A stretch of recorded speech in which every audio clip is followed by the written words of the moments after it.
Pareció bien a Darío constituir sobre el reino 120 sátrapas que gobernasen en todo el reino, y sobre ellos 3 gobernadores, de los cuales Daniel era uno, a quienes estos sátrapas diesen cuenta para que el reino fuese perjudicado.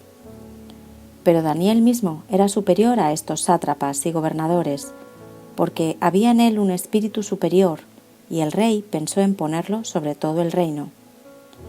Entonces los gobernadores y sátrapas buscaban ocasión para acusar a Daniel en lo relacionado al reino, mas no podían hallar ocasión alguna o falta, porque él era fiel, y ningún vicio ni falta fue hallado en él. Entonces dijeron aquellos hombres: no hallaremos contra este Daniel ocasión alguna para acusarle, si no la hallamos contra él en relación con la ley de su Dios. Entonces estos gobernadores y sátrapas se juntaron delante del rey y le dijeron así: Rey Darío, para siempre vive.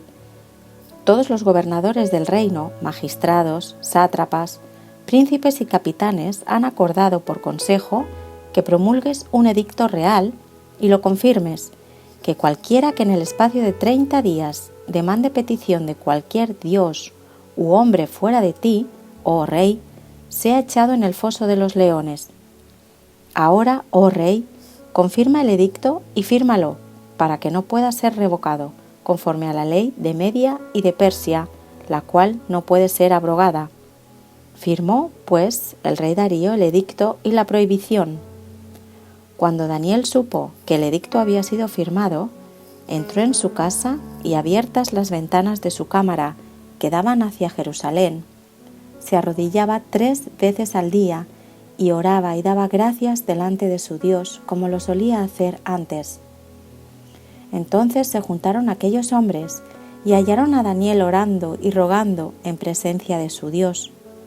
Fueron luego ante el rey y le hablaron del edicto real. ¿No has confirmado edicto que cualquiera que en el espacio de 30 días pida a cualquier dios u hombre fuera de ti, oh rey, sea echado en el foso de los leones?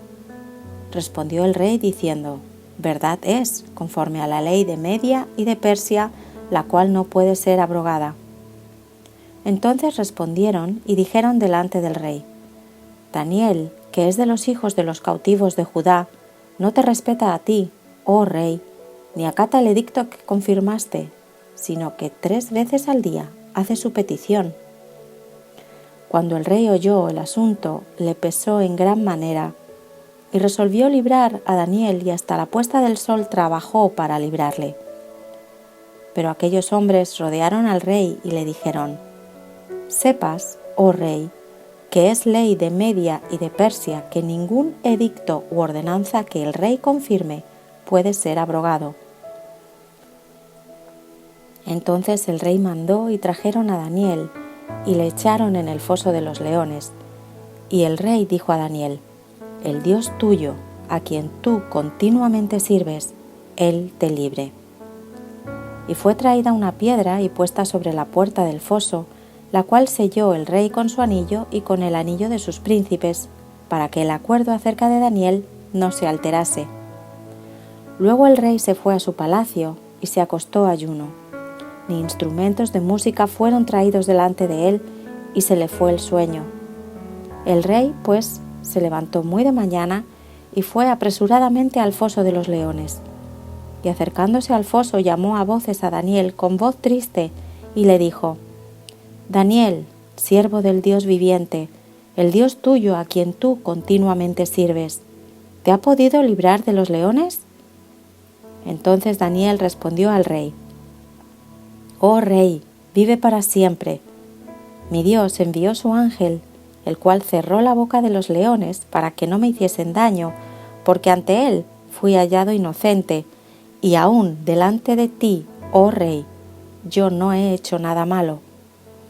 Entonces se alegró el rey en gran manera a causa de él, y mandó sacar a Daniel del foso, y fue Daniel sacado del foso, y ninguna lesión se halló en él, porque había confiado en su Dios.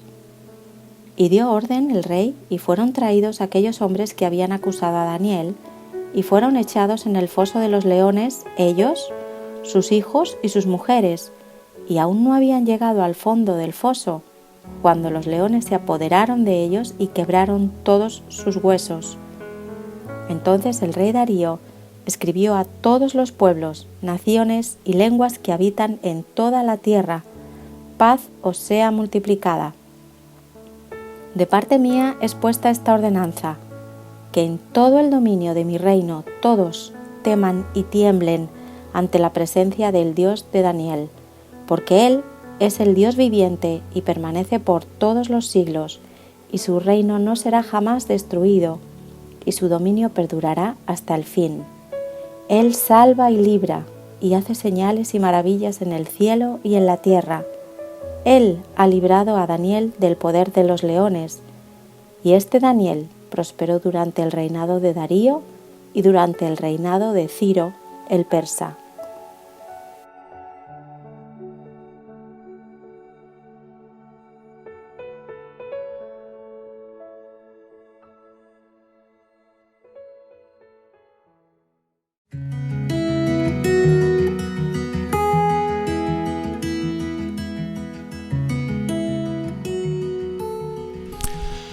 Hola, buenos días, queridos hermanos. Como siempre es un gozo y un placer poder estar juntamente con vosotros en esta mañana para compartir la palabra del Señor en este día domingo.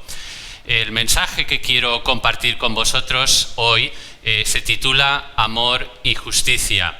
Y como acabamos de leer hace un momento, está basado en el capítulo 6 de Daniel. El mensaje que quiero compartir con vosotros hoy formará parte de una serie de 3 mensajes que, si Dios lo permite, compartiré con vosotros a lo largo de este año.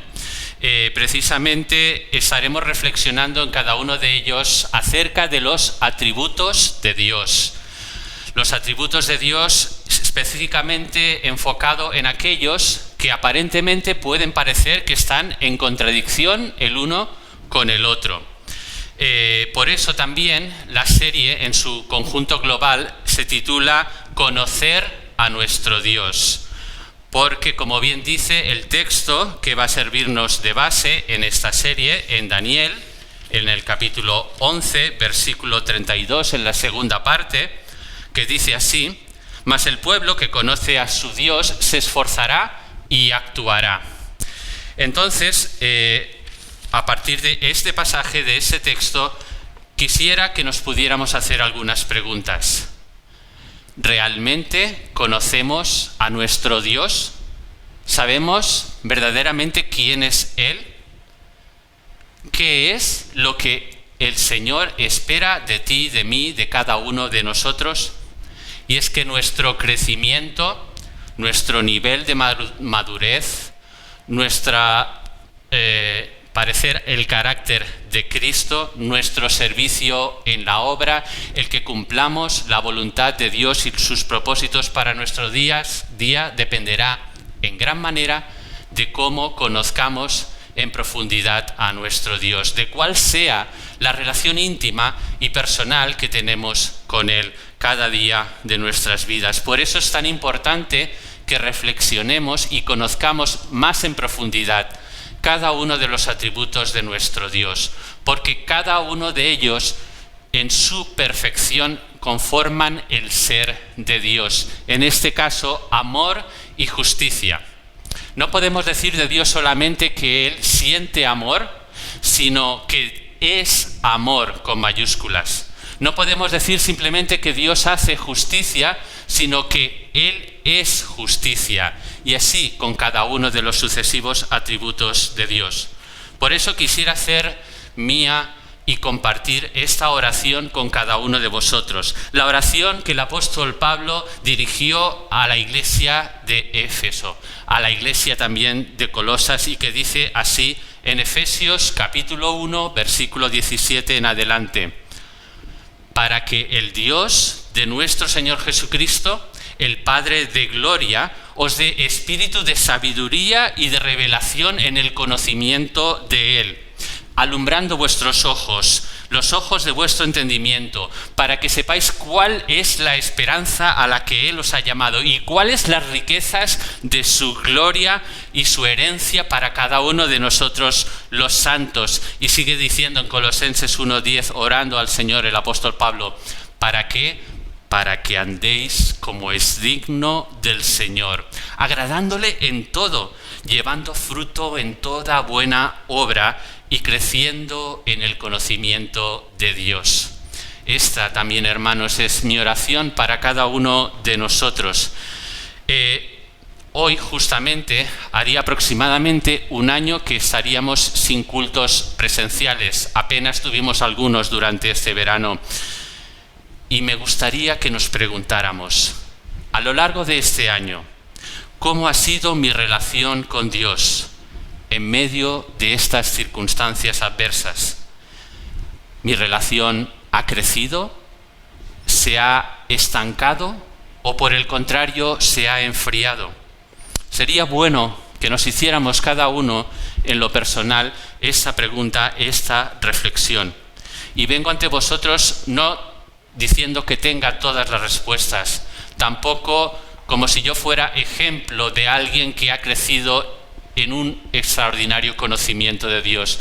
Yo mismo, al reflexionar la cuestión de por qué Dios ha permitido este año en esta situación de pandemia, me lleva a preguntar, ¿no será acaso que el Señor ha parado todos nuestros esfuerzos, actividades y relaciones para que nos enfoquemos mucho más en Él? Para que crezcamos mucho más en el conocimiento de su persona, para que disfrutemos mucho más ampliamente de nuestra relación con Él, para que prestemos oídos a su voluntad, a lo que Él verdaderamente nos está llamando.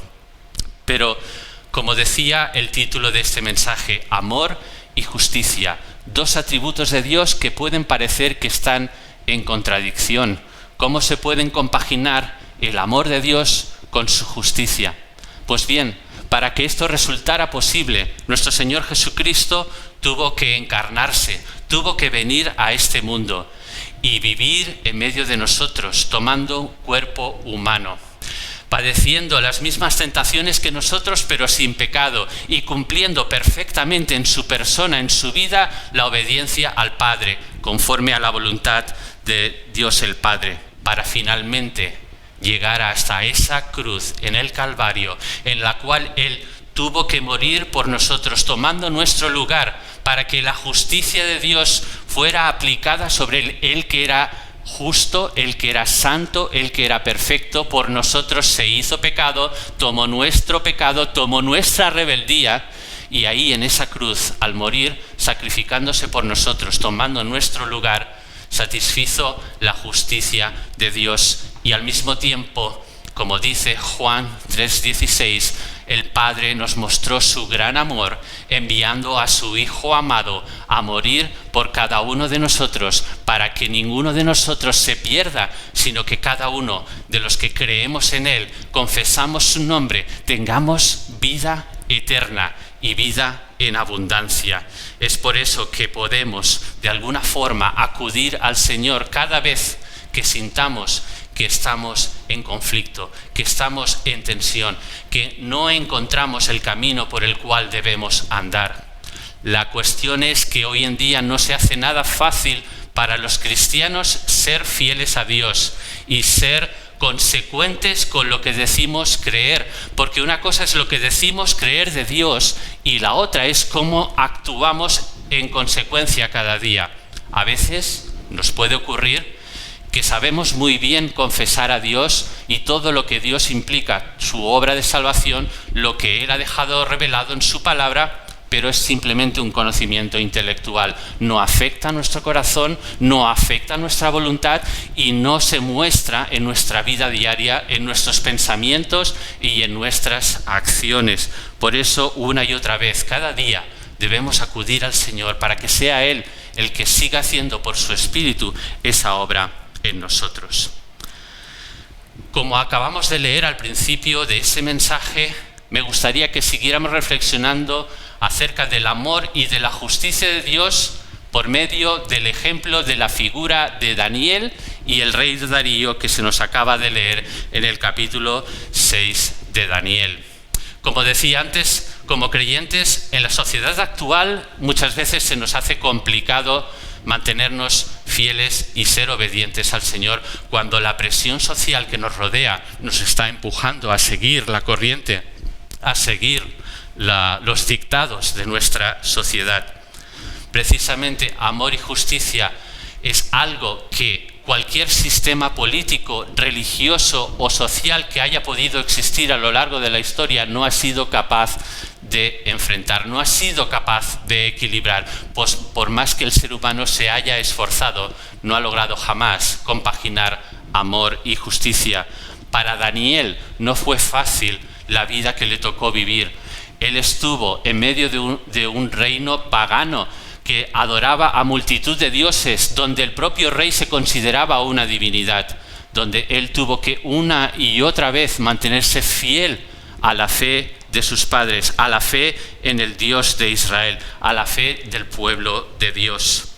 Como decía antes, cualquier sistema político, social o religioso que haya habido en la historia siempre ha vivido esa tensión. Jamás ha podido resultar en un equilibrio, porque es imposible sin la obra de Jesucristo en la cruz, sin su amor y su justicia manifestada en él. Si un sistema social hace demasiado énfasis en la justicia y no lo equilibra con el amor, acabará siendo un sistema injusto, totalitario y que provocará injusticia y rebelión en medio de la sociedad. Por contra, en un sistema social en el que solo se hace énfasis en el amor evidentemente humano, no el que viene de Dios, y no hay el equilibrio de la justicia, finalmente también donde no hay normas, donde no hay justicia, acabaremos en una situación de injusticia y de libertinaje. Quizá para ayudarnos en esta reflexión, quisiera poneros un ejemplo práctico. Para todos aquellos que somos padres, sin duda, cuando estamos educando a nuestros hijos, nos surge también ese mismo conflicto. ¿Cómo podemos ser justos con nuestros hijos y mostrarles amor al mismo tiempo? ¿Será posible hallar el punto de encuentro? ¿Estaremos, en verdad, capacitados para ello? Y es que solo en la revelación de Dios en las Sagradas Escrituras y por la obra de nuestro Señor Jesucristo en la cruz del Calvario es que somos capacitados para verdaderamente, dejándonos ministrar por Él, con la ayuda y el poder del Espíritu Santo, poder amar a nuestros hijos a la vez que somos justos con ellos y con nosotros mismos. Volvamos al relato que se nos leyó al principio de Daniel capítulo 6. Empezábamos el relato en el versículo 1, recordando que el rey Darío había nombrado a 120 sátrapas, versículo 1, que gobernasen sobre su reino, y sobre estos había puesto, versículo 2, 3 gobernadores, entre los cuales se hallaba Daniel, dice el texto, para que el rey no fuese perjudicado. Daniel era un joven príncipe de Israel, de la tribu de Judá, que había sido deportado por los babilonios hasta su capital, juntamente con el resto del remanente del pueblo de Israel. Y por la gracia de Dios había hallado al mismo tiempo gracia delante del rey. Por su fidelidad a Dios, por la sabiduría que Dios le había dado, pudo ayudar en esa corte pagana a que fuera puesto en un lugar de preeminencia. Pero es entonces cuando el rey decide ponerlo por encima aún de estos 3 gobernantes. ¿Y qué sucede en cualquier sociedad de antes y de hoy? En cualquier escuela, en cualquier lugar de trabajo, en cualquier familia, en cualquier iglesia, podríamos incluso decir, cuando alguien es promovido o puesto en un lugar de responsabilidad. Enseguida, alrededor de él, se forman envidias y celos por la posición que esa persona ha llegado a alcanzar. Pues lo mismo le sucedió a Daniel. Enseguida la envidia y los celos de todo el resto de gobernantes que estaban puestos a sus órdenes empezaron a maquinar en contra de él. Y dice el texto que versículo 5 y versículo 4 no pudieron encontrar ninguna forma de acusarle, porque en todo su comportamiento y en su forma de gobierno él era justo, él era fiel, y nada hallaron como para acusarle delante del rey. Por lo cual dice versículos 5 y 6 que solamente pensaron que a lo mejor podrían hallarle en falta en su relación con Dios y con la ley de Dios. Y aquí es donde dan un paso más y empiezan a manipular la situación, y sin contar para nada con Daniel, que era superior de ellos, empiezan a maquinar una ley que quieren que el rey promulgue para que durante 30 días nadie pueda orar o elevar una petición a alguien que no sea el propio rey Darío. Y digo que van delante del rey y lo engañan y lo incitan para que pudiese atrapar de esa manera a Daniel en falta, versículos del 7 al 9. Pero fijémonos la valentía de Daniel. Cuando Daniel supo que este edicto había sido decretado, en vez de esconderse, en vez de hacer ver como que no pasaba nada, en vez de dejarse llevar por la corriente de toda aquella sociedad, dice que se encerró en su habitación, pero que abrió las ventanas que daban hacia Jerusalén y, como tenía costumbre, siguió orando. Versículo 10, cada día se arrodillaba 3 veces, y dice el versículo 10, oraba y daba gracias delante de su Dios como solía hacer antes.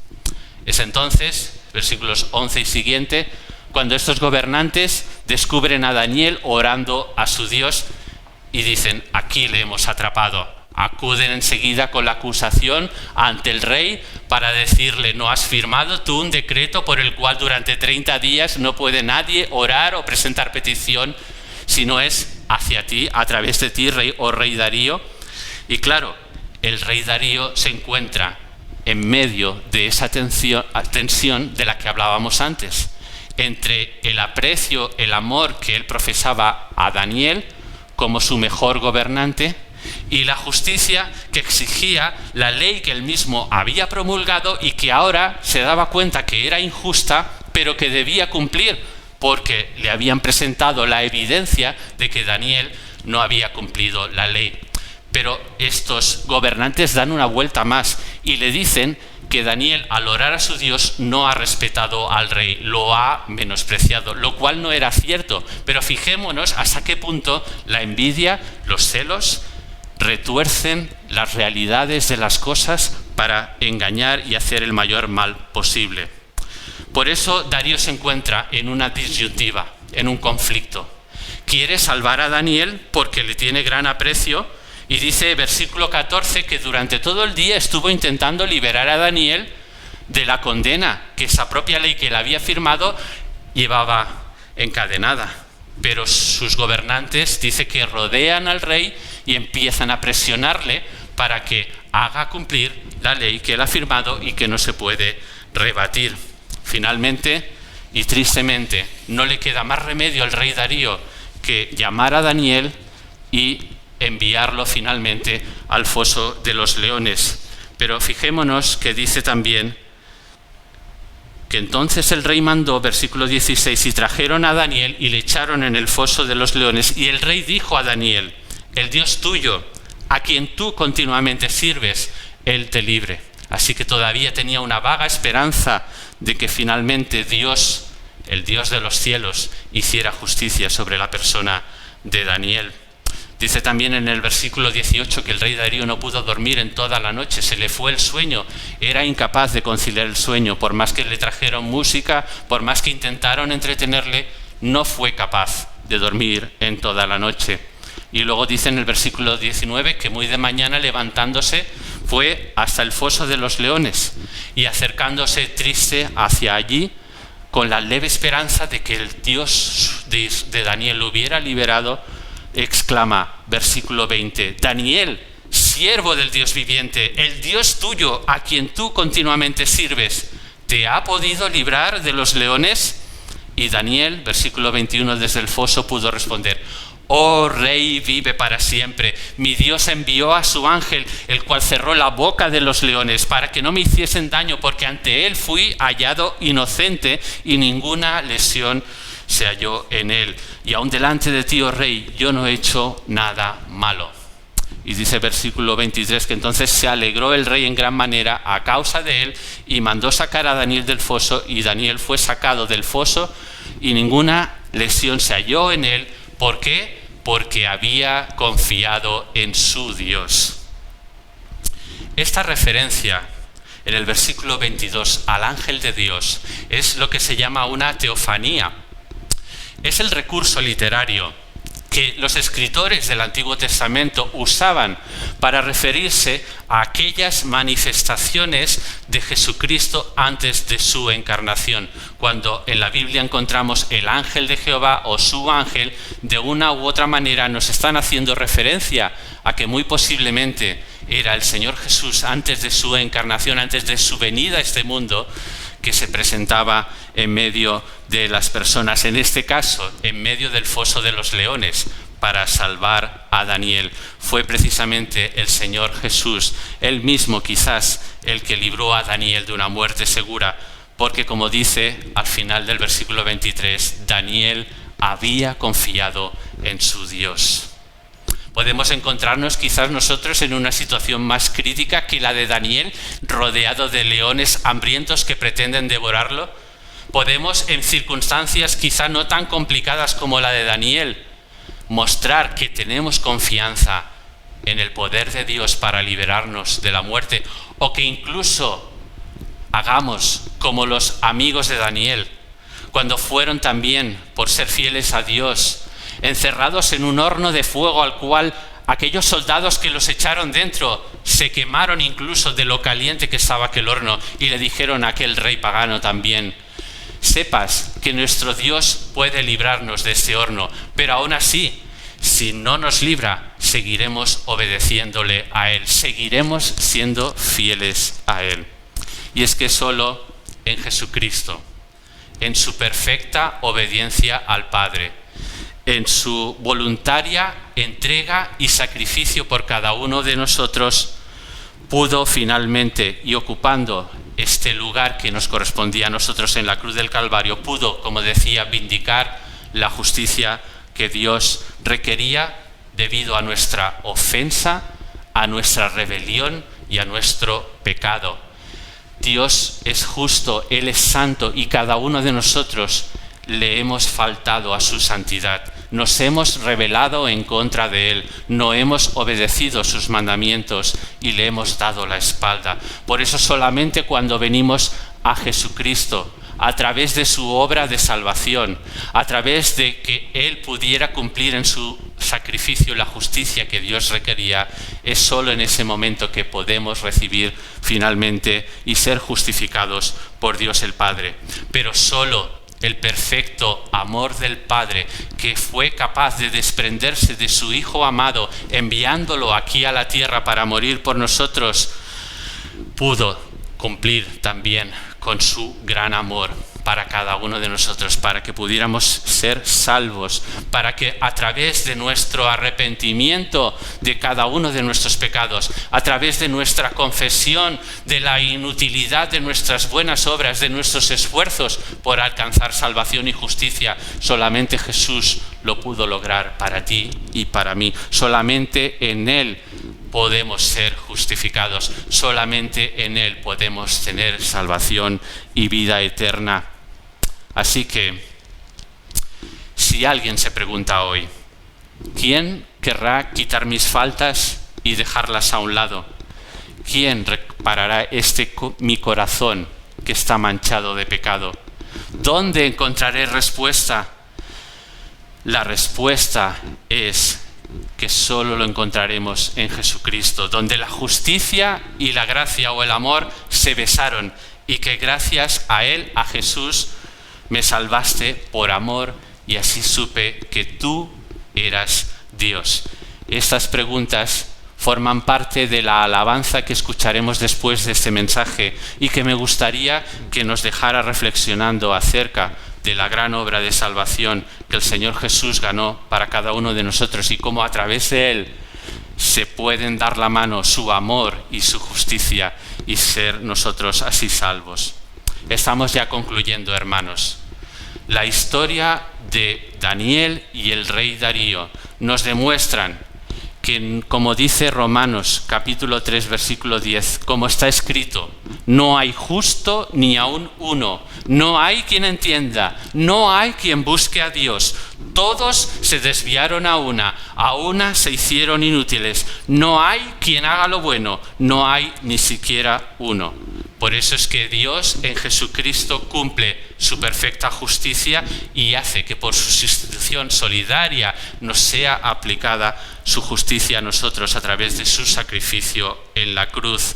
Y esto por la fe en su obra de salvación, la cual nos hace nacer de nuevo, la cual habilita al Espíritu Santo para morar en ti y en mí, para que podamos ser templos del Espíritu de Dios. Y ese mismo Espíritu de Dios que Él ha enviado, como Jesús oraba al Padre para que nos enviara al Consolador, al Ayudador, a aquel que vendría a estar a nuestro lado, es en esa obra del Espíritu, es en ese poder del Espíritu que podemos caminar obedeciendo al Padre en su voluntad, en su propósito, en su camino, para ti y para mí como hijos de Dios. Para esto fuimos llamados, para darle la gloria y la honra a su nombre, para en cada acción, pensamiento, cada experiencia que podamos vivir en nuestro día a día, podamos dar honra, podamos dar honor, podamos dar testimonio de esa salvación tan grande, que la podamos compartir, que seamos